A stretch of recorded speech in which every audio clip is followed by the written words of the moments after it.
Bismillah wa salatu wa salam ala rasoulillah. Dans cette vidéo, je vais expliquer l'exercice 4 de la deuxième fiche de TP, l'exercice du D.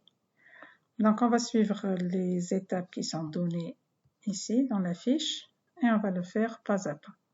On va créer un nouveau projet. Donc je vais sur Android Studio et je crée un nouveau projet avec un petit Views Activity. Je donne un nom à mon application, My App ID par exemple. J'attends que Gradle finisse la construction du projet. Voilà. Donc ensuite, par défaut, j'ai la main activity, le fichier backend et son fichier front-end. Je vais sur le fichier front-end, je vais fermer ce volet en cliquant ici. Je vais agrandir mes interfaces et je peux commencer à créer mon interface. Donc, voilà la première étape. La deuxième, aller dans le fichier Activity Main XML. C'est fait. On va ajouter un bouton et lui donner un ID et un texte. Donc, j'ajoute ici un bouton. Je vais déjà enlever ce texte view par défaut. Je vais le supprimer et je vais ajouter un bouton. Voilà. Et je vais lui donner un ID. Donc, mon bouton. Je vais dans Attributs et changer l'ID de mon bouton. Je vais l'appeler BTN, par exemple, D, ou bien lancer. Bouton lancé, et je vais lui donner aussi un texte. Donc, ici, refactor, ça veut dire quand on change un ID, il demande de le changer dans le système aussi. Refactor. Ici, texte. On va changer le texte du bouton. On va mettre lancer le D, par exemple. On va agrandir un peu la taille du texte de ce bouton. Donc, text size, je vais mettre par exemple 34 ou bien 24. Je vais centrer un peu ce bouton et lui appliquer, enfin, on ne va pas appliquer les contraintes, ou bien on va appliquer juste ces contraintes.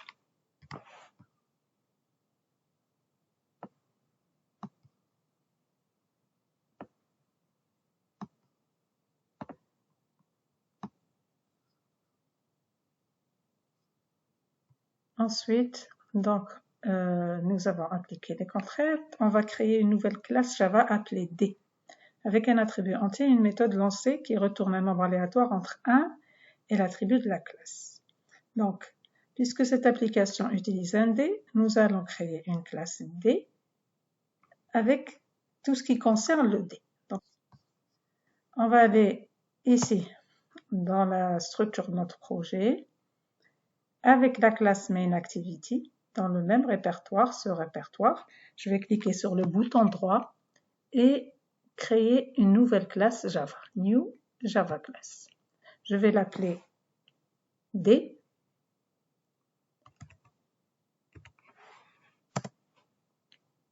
Voilà ma classe D. Donc, on a dit elle aura un attribut ici, donc créer une nouvelle classe avec un attribut entier, de type entier, et une méthode lancée. Donc, on va créer l'attribut entier dans notre classe. Int, le nombre de faces. Donc, cet attribut va représenter le nombre de faces du D. Et nous allons créer une méthode lancée qui va retourner aussi un nombre entier. Donc, int lancé et qui sera public. Donc, l'attribut ndiruh private, mais la méthode sera publique parce qu'on va l'utiliser par la suite dans une autre classe. Donc, public int lancé et lancé dépendra du nombre de faces. Int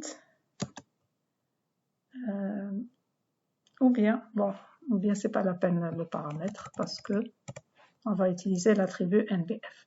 Donc public int lancer le dé, elle va retourner return, et là on va mettre une fonction une fonction mathématique qui va retourner un nombre aléatoire compris entre 1 et le nombre de faces du dé. Voilà, donc nous avons utilisé une fonction random qui va retourner un nombre aléatoire quelconque, pas forcément compris entre 1 et le nombre de faces. Mais là, lorsqu'on multiplie par le nombre de faces moins 1 et on ajoute 1, on va obtenir un nombre compris entre 1 et le nombre de faces. Donc là, on peut ajouter this point nombre de faces. Voilà pour cette étape, la nouvelle classe avec l'attribut et la méthode lancée qui retourne un nombre entre 1 et l'attribut de la classe. Maintenant, on va aller dans mainActivity.java et on va déclarer les variables correspondant au bouton et au text view. Donc, je vais aller dans mainActivity.java ici et je vais déclarer là, par exemple, dans ma classe mainActivity, le bouton button btn, par exemple. Je vais déclarer un bouton et un text view. Text view T. Alt entrée pour ramener les classes button et text view. Voilà. Ensuite, alors on était où? TP, voilà. Donc là, nous avons oublié d'ajouter un text view. On va le faire tout de suite. Pour ce text view va afficher la valeur retournée par la méthode lancée. Donc, on va ajouter le text view. Ensuite, donc nous avons déclaré les variables et on va les lier donc avec les objets correspondants, leurs objets correspondants en utilisant findViewById. Alors, on va d'abord dans ActivityMain XML pour ajouter le text view. Donc, je vais ajouter ici un text view qui affichera le résultat du lancer du dé. Ici, dans ce text view, on va afficher le résultat du lancer du dé. Donc, on va augmenter la taille de ce text view, par exemple 24. Et on va changer le texte, on va écrire résultat par exemple. Et on va changer l'ID aussi. On va l'appeler par exemple TVR pour text view résultat. Les facteurs. On va appliquer les contraintes. Donc on va ici l'attacher avec le bouton et en haut avec son parent. Voilà, par exemple. On peut ajouter ici une image pour ensuite afficher l'image du dé correspondante. Donc, on va dans les widgets et ajouter une image view. Ici, par exemple. Donc, pour le moment, on va laisser ça. Ensuite, on va ramener les images du dé. Et on va appliquer les contraintes, ça avec ça, et cette contrainte droite avec le bord du parent. et la contrainte ici. Donc voilà pour notre interface.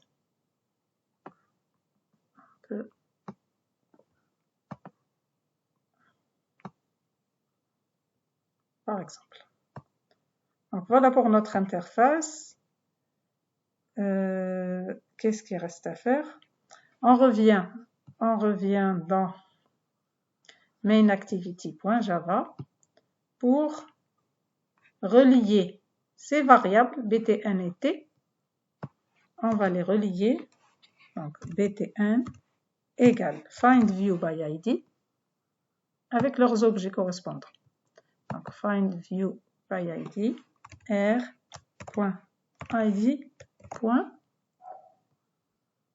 lancé avec les objets créés à partir de cette interface. Donc, dans cette interface, à chaque fois que je mets un objet, un élément, donc un bouton ou bien un text view ou bien quel que soit l'élément d'interface que je mets dans mon interface, automatiquement il va être créé un objet correspondant.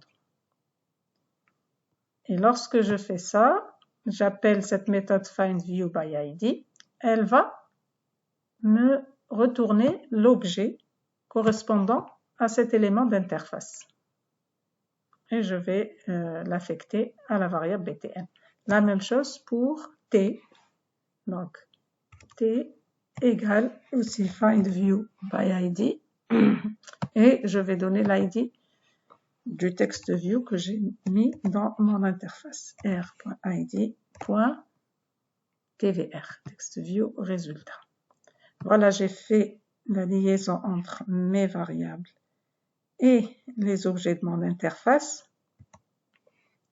Maintenant, alors, ici, regardez, quand vous avez un soulignement comme ça, il faut revenir dans les XML, aller enregistrer ici, parce qu'on a un CTRL S, nous avons changé les ID des éléments, et voilà, donc ça se résout.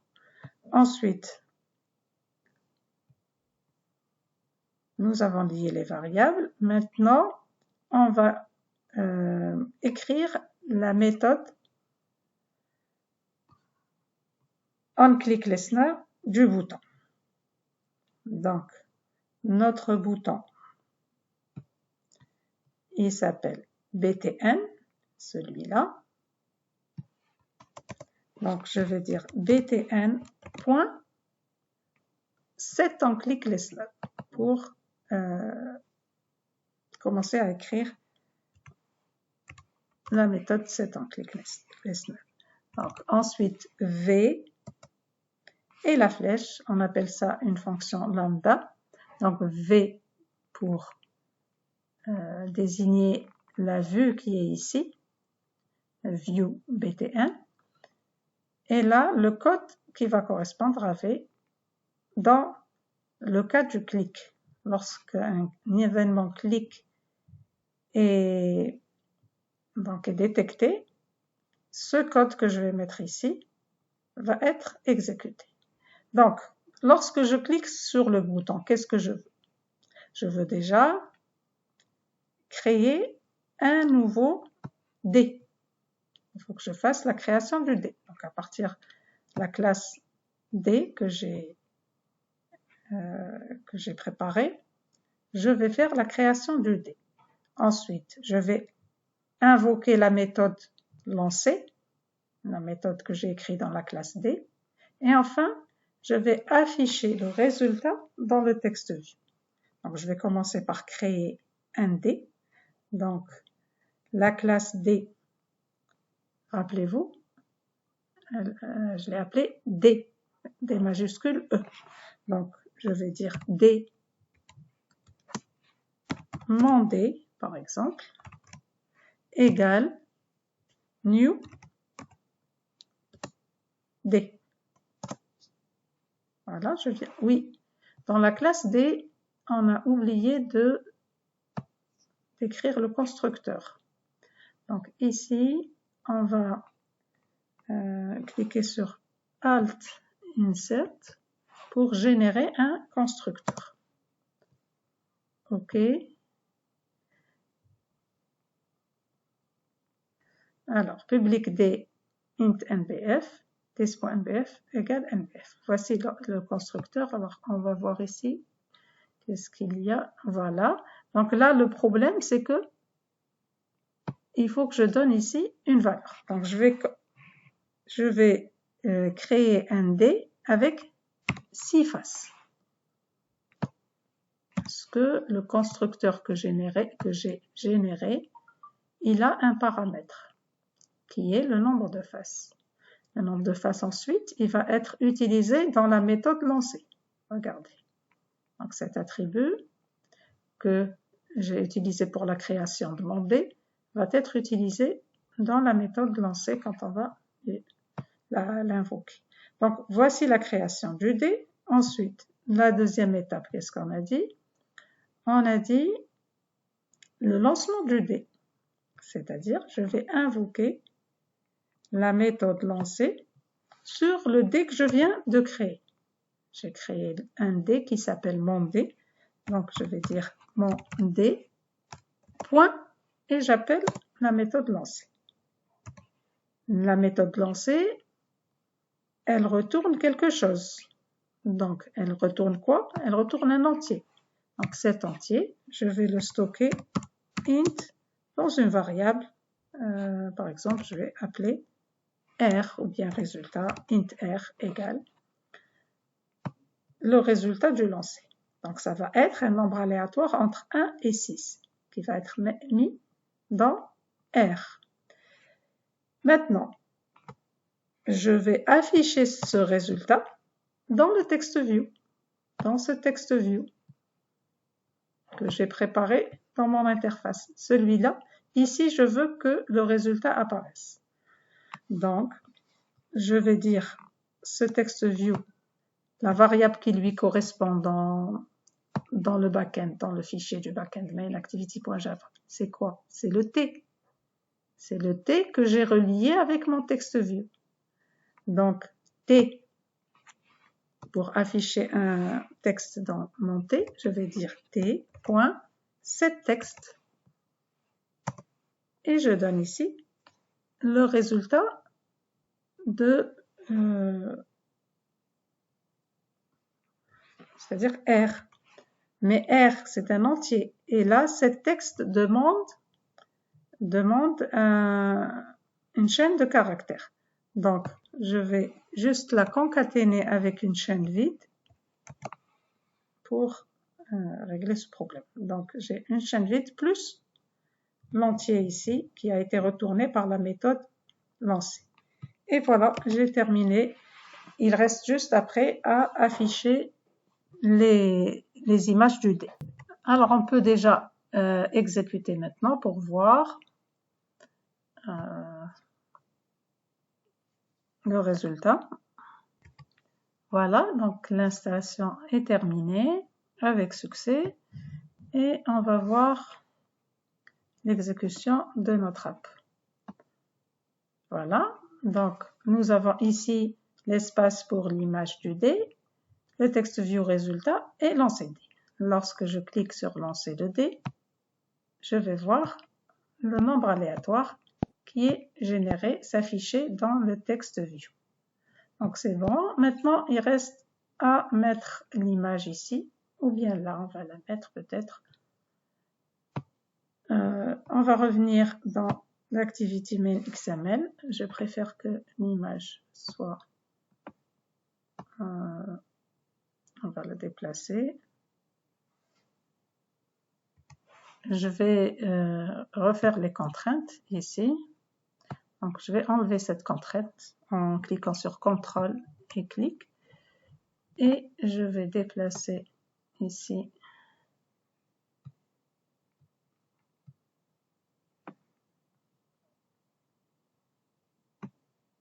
voilà. Je vais mettre une contrainte par là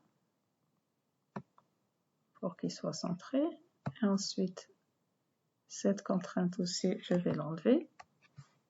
et je vais pouvoir déplacer mon image et la mettre ici au centre. C'est mieux, je pense. Voilà.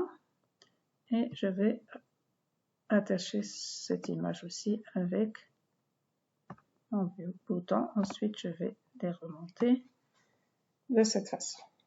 Voilà. Et qu'est-ce qu'on disait? On va afficher maintenant l'image. Donc, on revient à mainActivity.java. Et comment on va afficher l'image? L'image a un attribut qui s'appelle setImageResource. Donc, nous, qu'est-ce qu'on va faire? On va considérer un tableau comme ça, int images, un tableau, où on va mettre toutes les, si vous voulez, les ressources des images. Donc ici, r.drawable.dice1, c'est un membre entier qui va permettre de retrouver l'image du dé où il y a, je vais vous montrer d'abord les images. On va déjà télécharger ici les images. Donc on va dans Drawable, donc ça dans Resource Manager, ensuite dans l'onglet Drawable, on clique sur le plus et sur Import Drawables. On va aller dans Pictures ici. Ça, ce sont les dossiers que j'ai sur mon disque dur. Donc, j'ai un dossier Images, Pictures, et un sous-dossier Dice Images où il y a toutes les images. Donc, moi, je vais sélectionner toutes ces images et cliquer sur OK pour importer toutes les images. Voilà. Donc, ça, c'est dice1.png, le nom de mon fichier image. Et j'ai une deuxième image dice2.png jusqu'à donc les 6 images du dé. Je vais les importer. Next. Je vais tout importer. Import. Ensuite, Android va créer dans la classe ressources, sa classe ressources, des entiers pour chacune de ces images. Donc ici, quand je dis r.drawable.dice1, c'est un entier qui va permettre de retrouver l'image dice1, etc. r.drawable.dice2, c'est un entier qui va permettre de retrouver l'image 2. Donc j'ai mis tout ça, toutes ces valeurs dans un tableau qui s'appelle image.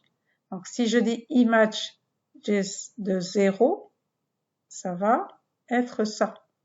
Et ça, c'est l'image du dé qui affiche 1.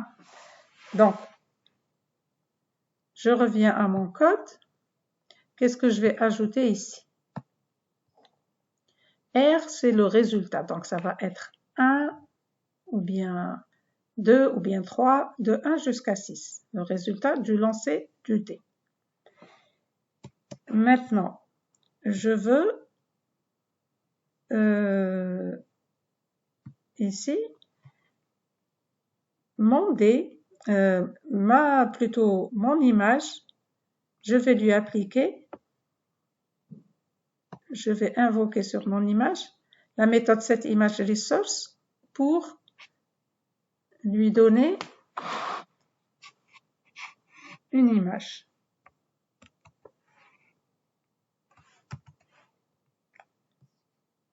Donc mon image, je ne l'ai pas encore déclarée, je vais la déclarer ici.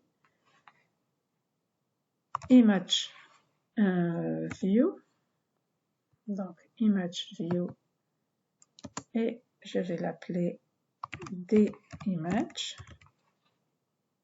Ensuite, je vais la ramener, la lier avec l'objet correspondant, donc dImage égale find view by id, r.id.imageView, je ne lui ai pas changé son id, et Donc ici, image view, si on va dans XML, vous allez voir que l'ID de cette image, c'est image view. Je vais laisser tel quel, c'est pas grave. Et maintenant, mainActivity.java, je vais donc créer le tableau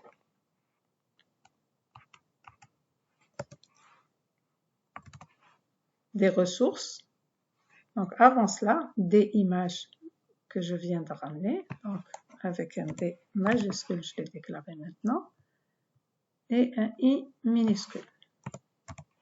Donc, ma variable des images, je vais lui appliquer, je vais invoquer dessus la méthode setImageResource et lui donner en paramètre l'image correspondante au résultat obtenu, à ce R.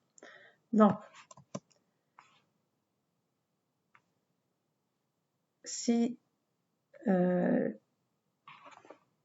vais déclarer mon tableau, donc ici je vais le ramener ici, je vais déclarer ici mon tableau avec toutes les ressources images.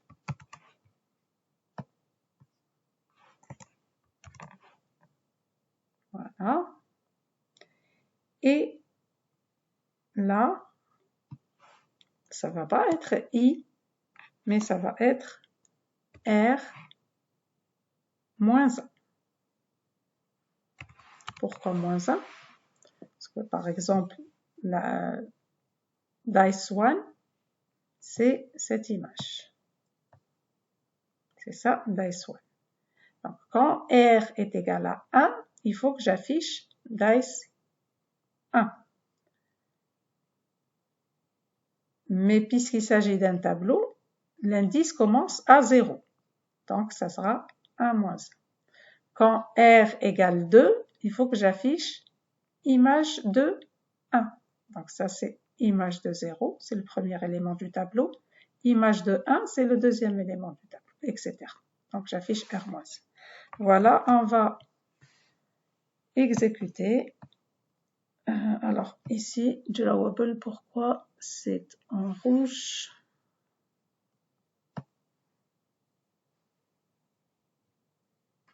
Oui, alors drawable n'est pas reconnu ici. Il ne faut pas déclarer le tableau à l'intérieur de cet on-click listener, mais on va le déclarer plutôt ici, à ce niveau. CTRL V, voilà, pour qu'il reconnaisse la classe R et ses sous-classes. Et là, je peux utiliser images de R moins 1. Voilà, on va exécuter.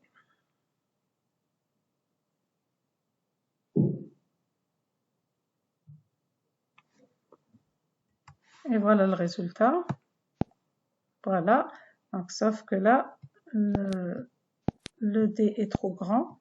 Donc on va déjà changer l'image au départ et ajuster la taille du D. Donc on va ici dans notre image et on va dans l'attribut, cet attribut src, compact, et on va choisir l'image du D qui va s'afficher au départ, mais elle est ici trop grande, donc on va ajuster la taille. Voilà, par exemple. Et voilà. Donc, on va redémarrer. Et voilà notre résultat. L'image est ici, n'est pas centrée parce que sûrement nous avons oublié de mettre les contraintes. Donc voilà, je vous remercie. À une prochaine vidéo.